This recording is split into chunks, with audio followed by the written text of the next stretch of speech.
Good research starts with good questions. I don't pretend we have all the answers, but the questions are certainly worth thinking about. Arthur C. Clarke. Research has always been a part of product development and design, as showcased by the previous chapter. In today's world, we are no longer restricted to a single community, population, or geographical location. Modern products span the globe, sometimes in very unexpected ways. Products may shift in goals and use over time, and it is through research that the necessary adjustments are identified. For teams to conduct meaningful research and collect data that allows quick iterations, you must start with an idea of what type of questions you want to ask. Not all questions are created equal, though, and it is helpful to understand what makes a good question and a good research initiative. If you've ever learned something from another person, you know that asking good questions is more craft than science. In this chapter, we discuss this craft and provide methods you can use to create questions that help you learn specific topics and remove factors such as personal and unconscious bias. We also provide a short exercise you can perform to quickly iterate through potential questions to ask about how someone might want to interact with the product. Why are good questions so hard? Researchers always struggle when it comes to writing down the questions they need to ask their participants. Sure, this gets easier over time and with experience, but the act of writing an interview guide or test plan never gets easy. At the end of the day, we are all human and we are susceptible to our own weaknesses and limitations. The deck is stacked against us when you start to consider social, personal, professional, and sometimes logistical factors that can inhibit our ability to have a conversation with someone else. Predicting all these factors before research even starts is no small feat. This in turn makes writing down lines of inquiry that will result in good, useful data seem daunting.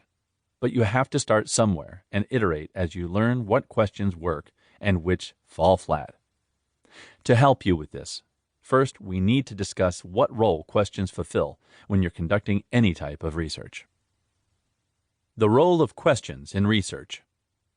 It's hard to conduct research when you don't know what question needs to be answered. Every research effort starts with you needing to know why something happens, what people do in certain circumstances, and how they perform key tasks.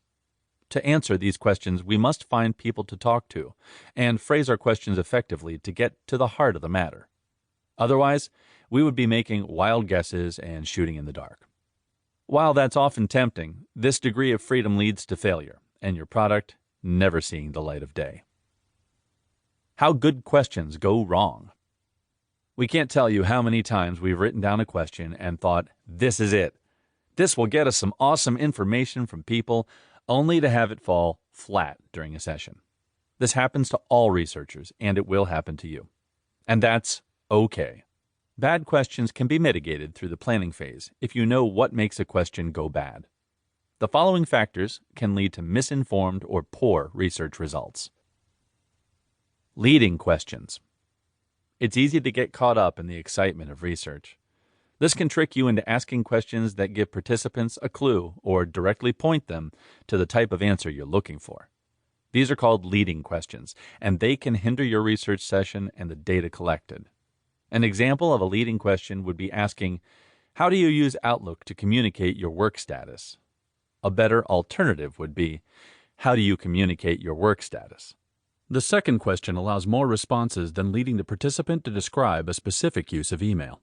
Research participants want to be helpful and want to provide value to your team. Since they are primed to help, if you ask a question that implies the type of answer you want, they are more likely to give you that answer, even if it doesn't really apply to them.